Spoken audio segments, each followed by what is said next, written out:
हम सब समय के हाथ में हैं। पर एक बात मैं आपसे कहूं, हम सब समय के हाथ में हैं, पर हनुमान जी समय के हाथ में नहीं है, हनुमान जी के हाथ में समय है। हनुमान जी के हाथ में समय, समय माने काल और काल माने वज्र, तो हाथ वज्र का यही अर्थ लेना चाहिए कि हनुमान जी काल के हाथ में नहीं है, काल हनुमान जी के हाथ में है। और जब काल जिसके हाथ में हुआ है, काल को भी नष्ट कर सकता है।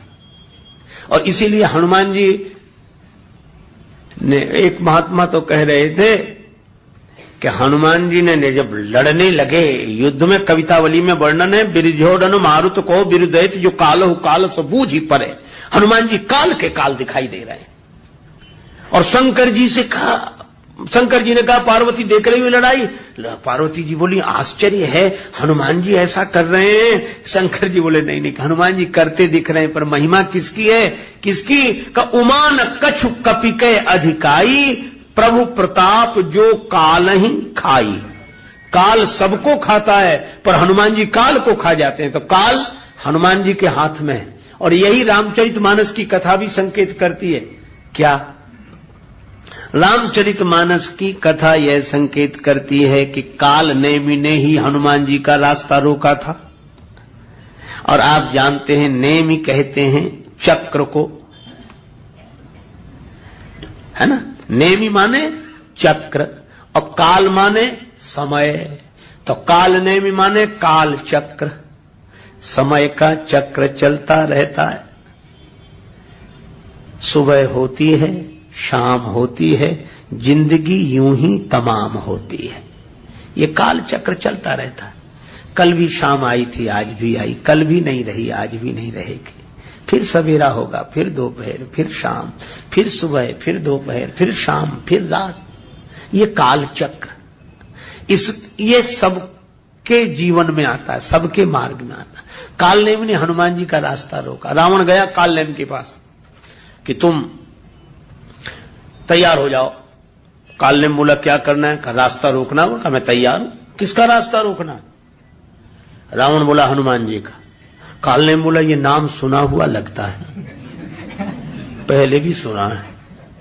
रावण बोला हाँ सुना होगा, वो पहले भी आ चुके हैं। कालनेम थोड़ी देर रुक कर बोला ये वही बंदर तो नहीं है जिसने लंका जलाई थी? रावण बोला हाँ हाँ वही वही। वाह तुम पहचान गए, बड़े समझदार, ठीक पहचाना तुमने। कालनेम बोला मैं नहीं जाऊंगा। रावण बोला क्यों नहीं जाओगे? मैं तुम्हें जाते हुए देखना चाहता हूं। कालनेम बोला ठीक है चले जाएंगे, पर जाते हुए तो देख लोगे, लेकिन लौटकर आते हुए नहीं देख पाओगे। गए तो गए। तुम इतने बड़े बलवान होकर उसका रास्ता नहीं रोक सकते? कालनेम ने कहा एक बात बताओ, जिस दिन उस बंदर ने लंका जलाई थी आप कहीं बाहर गांव गए थे? लंका में नहीं थे। आप रोक सके रास्ता? तुम अपने गांव में, घर में नहीं रोक सके उसका रास्ता, और हम जंगल में उसका रास्ता रोक लेंगे?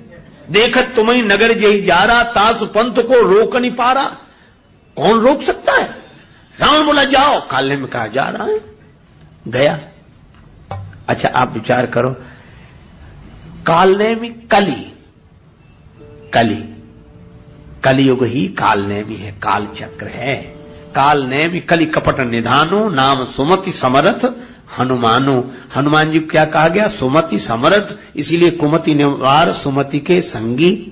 और यहां कालनेम ने रास्ता रोका। क्या किया?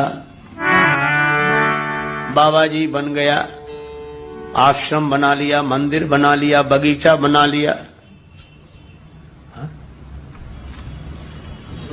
बड़ा बढ़िया मंदिर बनाया, बड़ा बढ़िया आश्रम, बड़ी बढ़िया बगीचा, बहुत सुंदर सरोवर।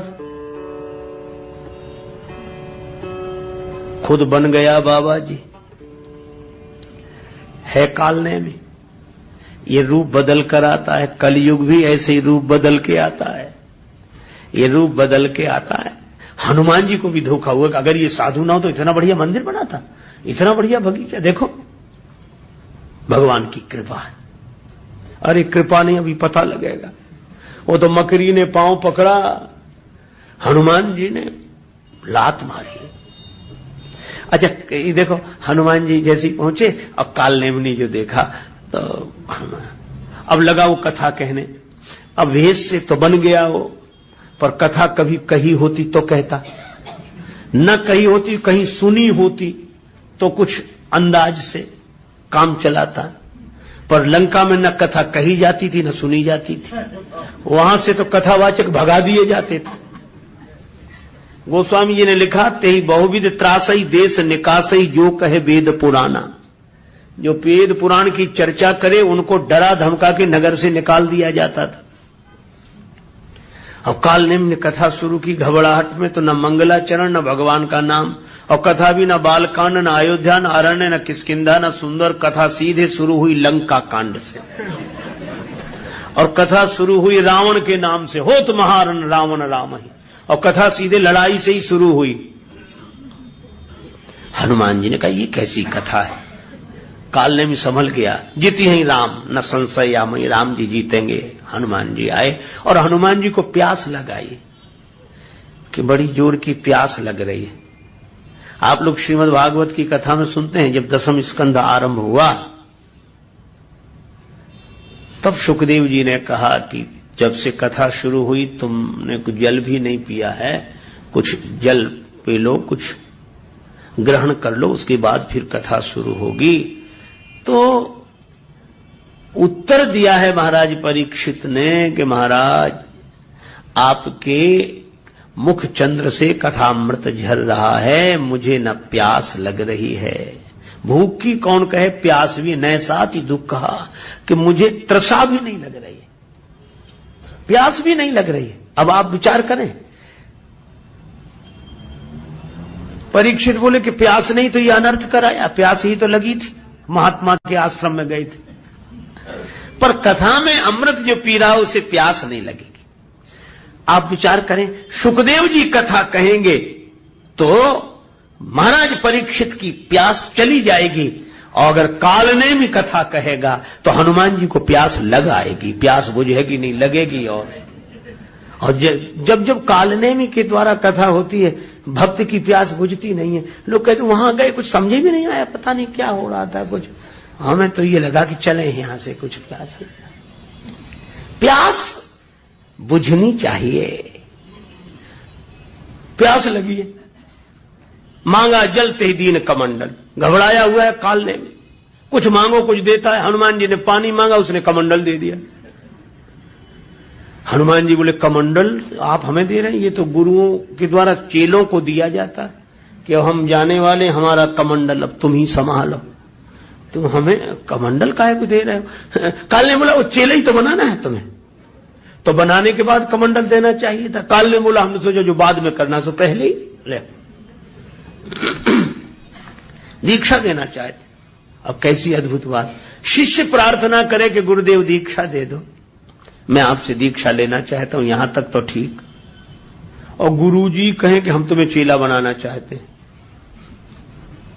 कालनेमी कह रहा कि तो हम तुम्हें कैसे, पहले स्नान करे आओ, दीक्षा देऊं ज्ञान यही पावो, ज्ञानी नाम अग्रगण्यम को कह रहा है।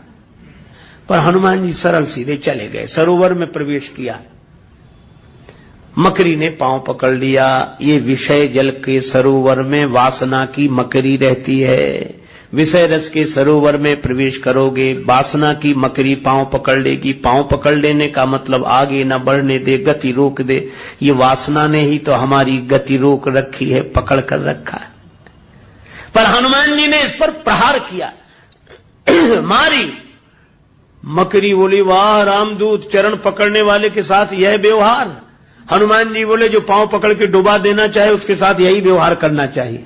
कई पांव पकड़ने वाले होते ही ऐसे हैं कि खुद तो डूब ही रहे, तुम्हें और ले डूबेंगे, पांव नहीं छोड़ेंगे जब तक तुम डूबे ही न जाओ। ऐसे पांव पकड़ने वालों से सावधान रहना चाहिए।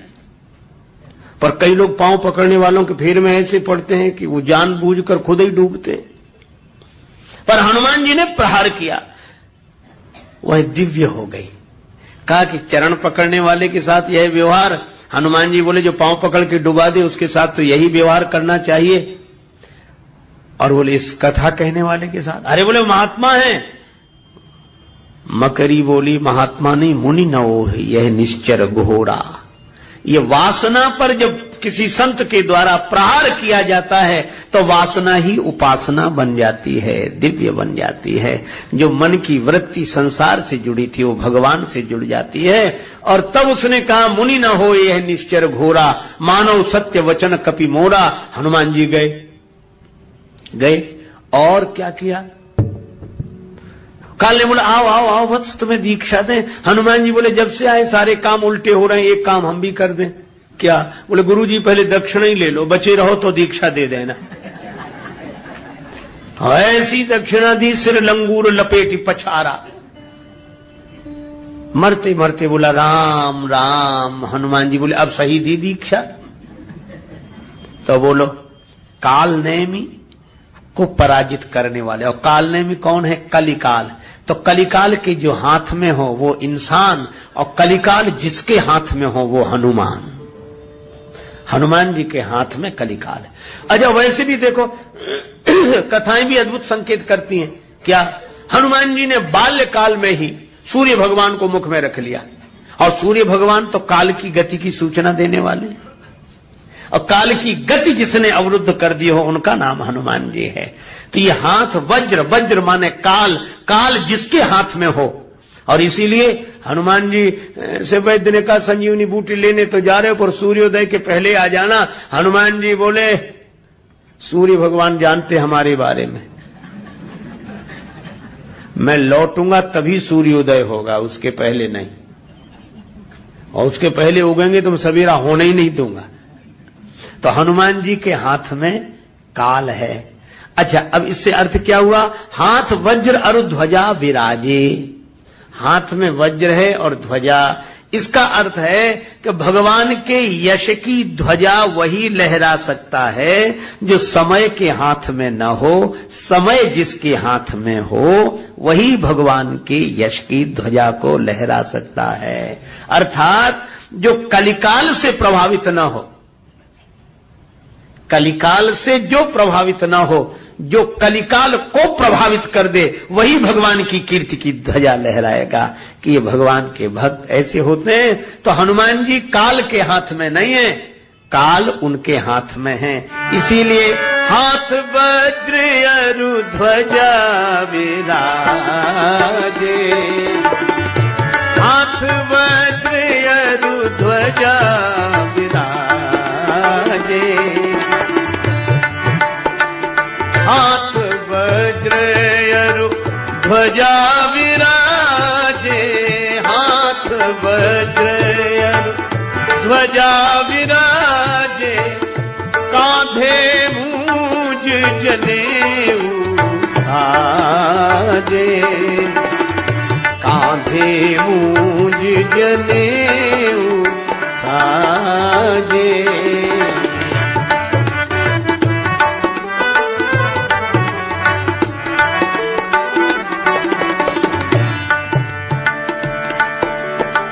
कांधे मूंज जनेऊ साजे, कांधे मूंज जनेऊ साजे। आ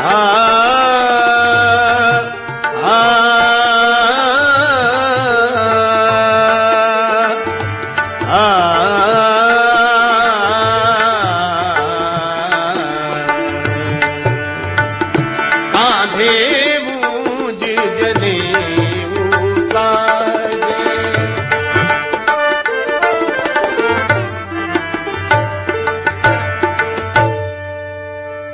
कांधे मूंज जनेऊ साजे।